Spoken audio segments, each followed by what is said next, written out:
आयुर्वेद मतलब कि आयु का वेद। एक नया सिस्टम चला कि डायबिटीज फॉर एग्जांपल एक रोग है।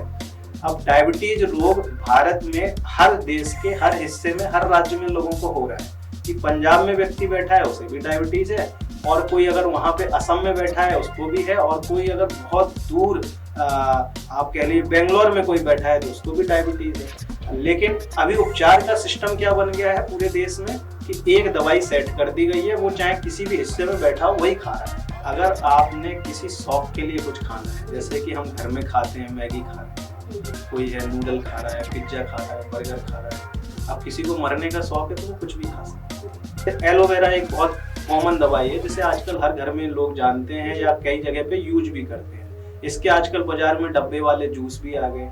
कुछ कंपनियां तो 2 घूंट पियो मस्त जियो करके प्रचार भी करती हैं। तो जब इस तरह के जो प्रचार हैं ये बेसिकली प्रोपेगेंडा बेस्ड है कि आयुर्वेद साइड इफेक्ट फ्री है। नमस्कार, मैं गुंजन शर्मा और आप देख रहे हैं लोकहित क्रांति। तो हमारे साथ जुड़ चुके हैं आयुर्वेदाचार्य अभिषेक जी। तो आइए इनसे जानते हैं आयुर्वेद के बारे में। तो आयुर्वेद में सर ऐसा क्या है? देखिए, आयुर्वेद एक पूरी की पूरी जीवन पद्धति है। अगर आप आयुर्वेद की ही बात करें तो आयुर्वेद अपने आप में पूर्ण शब्द है।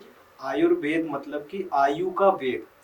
जिस चीज से, जिस चिकित्सा से, जिस वेद से, जिस साइंस से हमारी बॉडी को मैनेज किया जा सके, आयु को बेहतर किया जा सके, वो है आयुर्वेद। तो इसी को प्राचीन काल से एक सिस्टम बनाया गया बहुत पहले से, जिसमें हमारे हेल्थ को लेके एक कॉन्सेप्ट दिया गया, स्वास्थ्यस्य स्वास्थ्य रक्षणम आतुरस्य विकार प्रशमनम। यानी कि जो हेल्दी लोग हैं उनकी हेल्थ को बनाए रखना, और जिनको किसी कारण से कोई रोग हो गया उसके रोग को बेहतर करना। तो ये कॉन्सेप्ट प्राचीन समय से चला आ रहा है। दुर्भाग्य से भारत में स्वास्थ्य को लेके एक ये मिथ बना दिया गया कि आयुर्वेद जो है वो जस्ट एक ट्रेडिशनल या अल्टरनेटिव सिस्टम है, जबकि इसमें ना सिर्फ डिसीज की बात की जाती है बल्कि जो लोग बीमार नहीं हैं उनकी हेल्थ को बेहतर करना और उनकी लाइफ को लॉन्ग करने का भी सिस्टम बनाया गया। तो ये है आयुर्वेद। कोई भी जो बीमार व्यक्ति है वो आयुर्वेद से ही क्यों इलाज कराए? देखिए, इसको लेके बहुत सारे विषय हैं जिसको बताया जा सकता है, और ऐसा नहीं है कि हर बीमार व्यक्ति का उपचार किसी एक पद्धति में मौजूद है, चाहे वो आयुर्वेद हो चाहे वो एलोपैथ हो, सबकी अपनी अपनी एक लिमिटेशंस है। अगर आयुर्वेद में उपचार की बात करूं तो उन चिकित्साओं में जहां पे किसी भी रोग में औषधीय ट्रीटमेंट होते हैं, यानी कि मेडिसिनल मैनेजमेंट होता है, वहां पे फर्स्ट चॉइस ऑफ ट्रीटमेंट हमेशा लोगों के लिए आयुर्वेद होना चाहिए। अब वो बात आती है कि क्यों होना चाहिए। इसके बहुत सारे कारण हैं। जैसे पहला कारण है कि इसके साइड इफेक्ट बहुत मिनिमल है। दूसरी, इसकी जो कॉस्ट है वो बहुत सब कम है, यानी कि सस्ती है, तो कॉस्ट इफेक्टिव है, बजट में आ जाता है। और इसमें बहुत ज्यादा जो ट्रीटमेंट करने का जो तरीका है वो जो है ना बहुत आडंबर वाला नहीं है। आडंबर वाला इन द सेंस कि इसके लिए आपको 50 तरह के टेस्टिंग में बैठा के इधर का टेस्ट उधर का टेस्ट, इसमें नहीं जाते। वो जाते कैसे हैं, जो नेचर है। जैसे कि हम सब जानते हैं, इस दुनिया का हर इंसान इस बात को स्वीकार करेगा कि हमारे शरीर में ब्लड का सर्कुलेशन होता है, जैसे खून है, एक जगह से दूसरी जगह जाता है। हम खाना खाते हैं, हम गले तक तो पहुंचा देते हैं, लेकिन उसके बाद वो अपने आप स्टमक में जाता है, आंतों में जाता है, मल बन के शरीर के बाहर जाता है। तो ये जो प्रक्रिया मूवमेंट की हो रही है, आयुर्वेद में से बात कहा गया। ऐसे जब हम खाना खाते हैं अपने आप पच जाता है। अगर हम खाना यहाँ रख देंगे तो क्या होगा, सड़ जाएगा 1-2 दिन में, उसमें कीड़े पड़ने लग जाएंगे। लेकिन जब वो शरीर में जाता है तो ऐसा नहीं होता। शरीर में जाके वो पचना शुरू हो जाता है, उससे जूस बनता है, उससे मल बनता है जो शरीर के बाहर आता है। तो बताने का पर्पज ये है इन सारी चीजों को कि हम प्राकृतिक सिद्धांतों को ध्यान में रख के जैसे हमारा शरीर चलता है, कि अंदर की जो हीट है या हमारे मूवमेंट है, या हम खड़े होते हैं गिरते नहीं हैं, हम सोच पाते हैं, तो ये आयुर्वेद में वात पित्त कफ करके एक सिद्धांत दिया गया। ऐसे कॉन्सेप्ट को भी ध्यान में रखा जाता है। और बहुत सारे ऐसे पैरामीटर्स फैक्टर की कोई किस शहर में रह रहा है, जैसे कि अभी एक नया सिस्टम चला कि डायबिटीज फॉर एग्जांपल एक रोग है।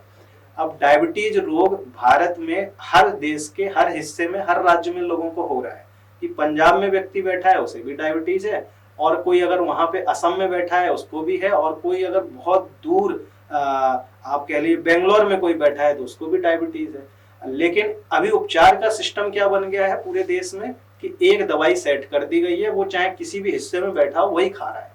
लेकिन हर किसी का शरीर अलग है, खान पान अलग है, मौसम अलग है, उसके शरीर की हाइट अलग है, उसका डीएनए अलग है, उसकी फिंगरप्रिंट्स अलग है। तो आयुर्वेद क्या करता है, कस्टमाइज चिकित्सा पे जोर देता है यानी कि जिस व्यक्ति की जिस तरह की रिक्वायरमेंट है, जैसे आप हैं, हो सकता है आपको गर्मी बहुत ज्यादा लगती है, मैं हूं, मुझे हो सकता है कि सर्दी ज्यादा लगती है, और दोनों को सेम ट्रीटमेंट कैसे दे देंगे? तो आयुर्वेद इस कॉन्सेप्ट पे चलता है कि जिस व्यक्ति के शरीर की जो रिक्वायरमेंट है उस पे चला जाए। तो इसलिए आयुर्वेद जो है बाकी सिस्टम से बेहतर है, ज्यादा बेहतर रिजल्ट देता है और स्थायी जो है इसके परिणाम आते हैं।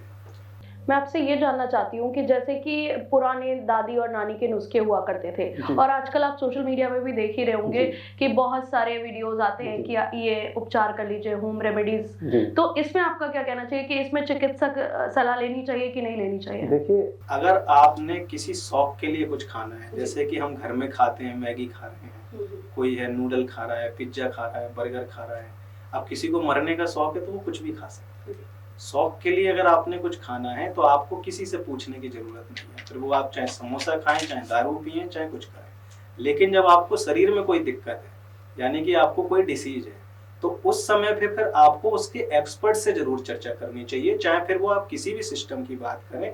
जैसे आयुर्वेद में आपने बताया कि दादी माँ के नुस्खे या ये सब जो आजकल घरेलू उपचार का एक बहुत कल्चर आ गया है, तो जैसे एलोवेरा एक बहुत कॉमन दवाई है जिसे आजकल हर घर में लोग जानते हैं या कई जगह पे यूज भी करते हैं।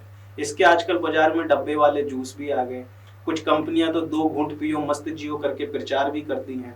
तो जब इस तरह के जो प्रचार हैं ये बेसिकली प्रोपोगंडा बेस्ड है कि आयुर्वेद साइड इफेक्ट फ्री है, लोगों को पता ही नहीं चल रहा है कि ऐसी कई सारी चीजों से उनके शरीर में नुकसान क्या हो रहे हैं। जैसे अगर मैं सिर्फ एलोवेरा का ही उदाहरण दूं, तो गर्भवती स्त्री अगर लंबे समय तक एलोवेरा का सेवन करे तो उसके बच्चे का गर्भस्राव हो जाता है।